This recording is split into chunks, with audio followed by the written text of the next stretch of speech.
حضرت امام احمد بن حنبل فرماتے میں غلام خریدنے گیا، اس نے میرے ساتھ شرط رکھی کہ حضور آپ مجھے خرید کے لے جانے ہیں، میری شرط یہ ہے کہ میں دن کو آپ کی ڈیوٹی کروں گا، رات کو نہیں کروں گا۔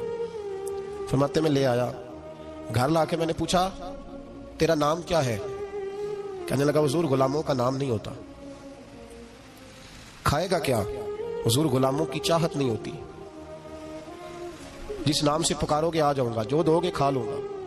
کہا کس کمرے میں رہو گے؟ کہا حضور غلاموں کے نخرے نہیں ہوتے۔ کہتے میں نے کہا پھر بھی یہ کمرے ہیں پسند کر لو۔ ایک ٹوٹا پھوٹا سا کمرہ اس نے پسند کر لیا۔ امام احمد بن حنبل فرماتے میں اسے کام بتاتا پر اتنی محنت سے کرتا کہ کمال کر دیتا، میرے اشارے سمجھتا۔ ایک دن میں تہجد کے وقت اٹھا، اس کے کمرے میں گیا تو وہ توبہ توبہ پکار رہا تھا۔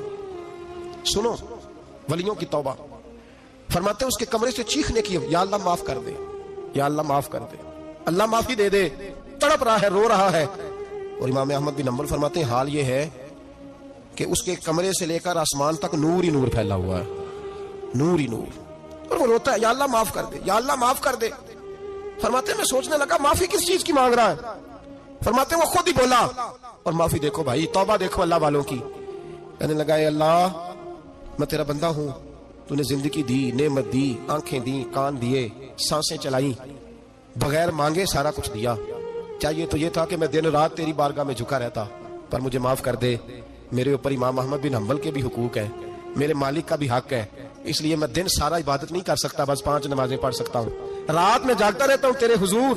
اللہ وہ جو سارا دن میں عبادت نہیں نہ کر پاتا مجھے معاف کر دے، خدایا میری غلطی معاف کر دے، اللہ مجھے بخش دے۔ اور راتی ساری کر کر زاری، نیند اکھاں تھی توندے، فجرے وہی گناہگار کا آمن، سب تو نہیں، یا اللہ چاہیے تھا میں 24 گھنٹے سجدے کرتا، بخش دے، یہ میری خطا معاف کر دے۔ ساون کی کالی راتوں میں جب بوندا باندی ہوتی ہے، وہ راتوں کو اٹھ اٹھ روتے، جب خلقت ساری سوتی ہے، اور درویش کہنے لگے رات پوے تے بے دردانو نیند پیاری آوے، درد مندانو یاد سجن دی ستے امیان جگاوے۔ یا اللہ معاف کر دے، میں سارا دن سجدے نہیں کر پاتا، سارا دن لمبی معافی دے دے، یہ توبہ ہے اللہ والوں کی۔ امام احمد بن حنبل فرماتے ہیں فجر کے وقت وہ میرے ساتھ مسجد گیا، میں نے اس کا چہرہ دیکھا، میں اس کو کونے میں لے گیا، میں نے کہا جا تو اللہ کی رضا کے لیے آزاد ہے، جا میں اپنے حق معاف کرتا ہوں، مکان تیرے پاس رہے گا، کھانا تجھے ملے گا، تو آزاد ہے۔ اس نے کہا حضور ہوا کیا؟ ہوا کیا؟ ہماری تو خواہش ہے نا کہ بندہ اس وقت ملنے آئے جب میں تسبیح پڑھ رہا ہوں، کوئی اس وقت گھر پہنچے جب میں سجدے میں ہوں، لوگوں کو پتا چلے بڑا نیک ہے، بڑا نمازی ہے، اس وقت کسی کی نظر پڑے جب میں بالکل قرآن پاک پہ بیٹھا ہوں۔ فرماتے ہیں جب میں نے کہا نا تو آزاد ہے، تو کہنے لگا حضور کیا ہوا؟ فرمانے لگے رات میں نے تیری توبہ دیکھ لی ہے، توبہ دیکھ لی۔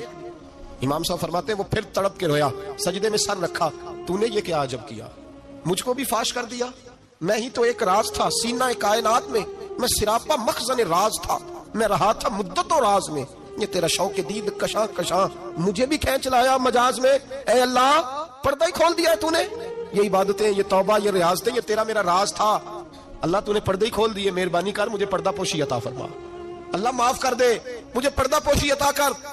حضرت امام احمد بن حنبل فرماتے ہیں سجدے میں اس نے بلند آواز سے اللہ اکبر کہا، پھر وہ گرا، اس کی روح پرواز کر گئی، پرواز کر گئی، چلا گیا، رخصت ہو گیا۔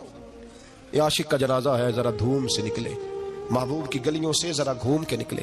او بھائی اس بات پہ بھی توبہ ہے کہ یا اللہ میں سارا دن نفل نہیں پی، یہ اللہ کے ولیوں کی توبہ ہے، سارا کچھ کر کر آ کے نا، سارا کچھ کر کر آ کے پھر بھی معافی، ڈیوٹیاں کر کے ساری پھر بھی معافی، یا اللہ معاف کر دے، سارا دن عبادت کر کے پھر بھی کہتے اللہ بخش دے۔ وہ نیکوکار ہونے کے باوجود توبہ کرتے ہیں، یہاں گناہگار ڈٹے ہوئے، ڈٹ گئے۔ توبہ بندے کو اللہ کے قریب کر دیتی ہے۔ ہم لوگ کہتے ہیں گناہ ہوں گے تو توبہ کریں گے نا، اور ہمارے زمانے میں تو گناہگار ہے ہی نہیں، سارے نیکوکار ہیں، اللہ ماشاءاللہ، گناہگار ہوں گے تو توبہ کریں گے۔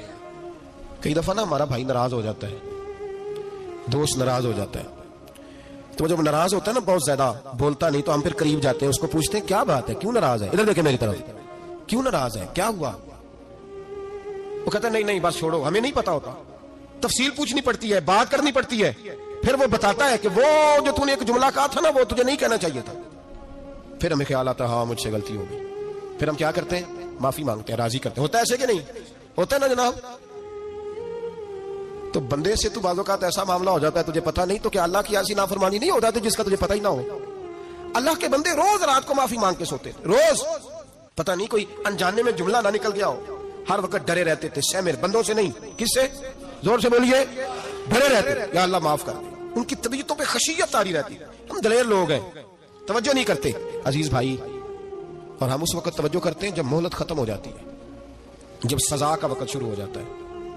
میری بات یاد رکھنا، ایک وقت تک اللہ مہلت دیتا ہے بندے کو، گناہ کرتا ہے اللہ مہلت، پھر سزا شروع ہوتی ہے، پھر بندہ اس کی پکڑ میں آتا ہے، پھر جب پیر پھسلتا ہے تو کسی جگہ اس کا ہاتھ دوبارہ نہیں پڑتا، وہ پھر پھسلتا ہی جاتا ہے۔ یاد رکھنا، ہم مہلت کے وقت توبہ نہیں کرتے، اور جب پھسل جاتے پھر ہم کہتے ہیں اوہو یہ کیا ہوا۔